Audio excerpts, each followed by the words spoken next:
అందరికీ good evening అండి. అజీవిక రిజిస్టర్‌లో బుక్ కీపర్ లాగిన్‌లో ఎంట్రీ చేసిన తర్వాత ఏ విధంగా అప్రూవల్ ఇవ్వాలి ఏపీఎం లాగిన్‌లో అనేది మనకు సమాచారం చెప్తున్నామండి. ఇక్కడ ఏందంటే మీరు ఆల్రెడీగా ఏపీఎం, పీఎం లాగిన్ అయిన తర్వాత మనకిక్కడ అజీవిక రిజిస్టర్ ఉంటుంది.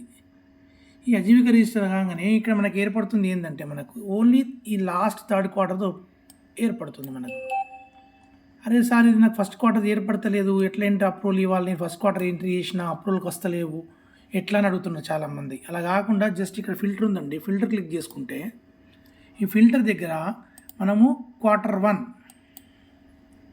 అని సెలెక్ట్ చేసుకొని సెర్చ్ అంటే Q1కి సంబంధించిన ఎంట్రీకి సంబంధించిన ఇన్ఫర్మేషన్ వస్తుంది.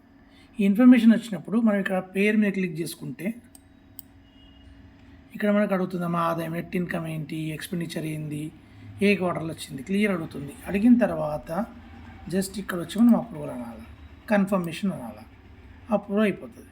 అట్లా మన ఆ క్వార్టర్లు ఉన్నాయన్నీ కూడా అప్రూవల్ ఇచ్చుకోవచ్చండి. కాబట్టి దయచేసి అందరూ కూడా క్వార్టర్ వారీగా ఎంట్రీ చేయండి. నేను చాలామంది కొంతమంది చెప్పినా మనకు కనిపిస్తలేదు కదా అప్రూవల్ ఏ క్వార్టర్ మొత్తం కలిపి ఎంట్రీ చేయమని చెప్పినా దయచేసి అట్లా కాకుండా క్వార్టర్ వారీగానే అందరూ కూడా అజీవిక రిజిస్టర్ ఎంట్రీ చేయండి.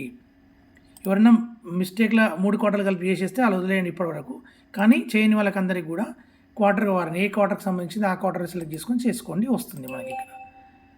అలా సెలెక్షన్ చేసే ఆప్షన్ అయితే క్లియర్గా ఉందండి.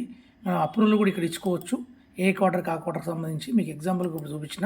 దయచేసి అందరూ కూడా క్వార్టర్ వారీగా అప్రూవల్ చాలా స్పీడ్ అండి. జస్ట్ మనం ఇక్కడ అరేంజ్ చేసుకోవాలి. 1,64,000 ఉంది, చేయొచ్చు, అవును అయి ఉంటుంది ఆమె ఇన్కమ్ అంత వచ్చిందంటే కరెక్ట్గా చెక్ చేసుకున్నాం అప్రూవల్ చేయడం అంతే. కాబట్టి అందరు ఏపీఎంస్ ఇది గమనించి మీరు కంప్లీట్ చేసుకోవాల్సింది కోరుతున్నా. దయచేసి అందరు గమనించండి. ఏదైనా అర్థం కాకపోతే అడగండి. టెక్నికల్ ఇష్యూస్ నేను చెప్తాను, కానీ సబ్జెక్ట్ ఇష్యూస్ మాత్రం ఆ సంబంధిత డీపీఎస్ అడగండి. Thank you very much.